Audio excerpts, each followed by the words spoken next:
Hi guys, I'm Iram and I recently uploaded my blog onto our Instagram. Now from there we've received a lot of responses. There's a lot of questions from landlords and tenants regarding leases and everything to do with residential leases. So today we're going to be running through all those questions and any potential answers that I've found. Keep the questions coming through. If you'd like to comment, if you've got any more questions, we'd be happy to respond. So guys, I've uploaded the blog onto Instagram and we received a bit of response. So I'd like to just address those with yourselves. So we've had one user DM us and they've mentioned that their fixed terms ending on their assured short hold tenancies. These were known as ASTs. So what would usually happen is after your fixed term would end, the lease itself would actually be terminated, or it could also be regarded as a periodic tenancy.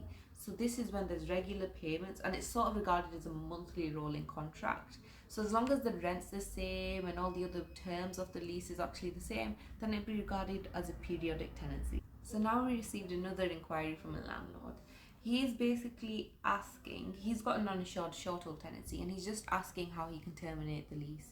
So for this, the usual protocol of a Section 21 or a Section 8 notice is not necessary.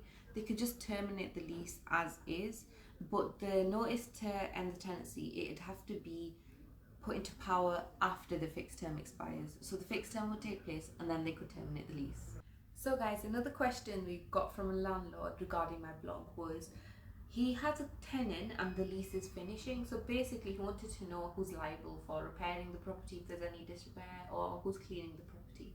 Now ultimately this does depend on the lease. So if it was the landlord's obligation to maintain the property and for the tenant to inform them of any sort of disrepair or damage caused to the property, then it would seem to be the landlord's. But it is mainly up for that assumption that it's the tenant's obligation regardless, because the tenant is a person that lives daily in that property and should be maintaining it. Now ultimately, if the property was put in a good sort of shape prior to them obtaining the lease, the tenant's obligation will be to maintain it to the same standard as soon as the lease finalizes. So we seem to see the cases where you often see on TV as well, where there's leases and stuff like that, and as soon as the tenant's been evicted, the property's in disrepair. That's usually the landlord's obligation to sort of put it back into place because they didn't leave on amicable terms. But when it's on amicable terms, they can't settle that. So everyone, that's all we got time for today's video. If you've got any other questions regarding leases and residential leases, please comment, drop us a DM.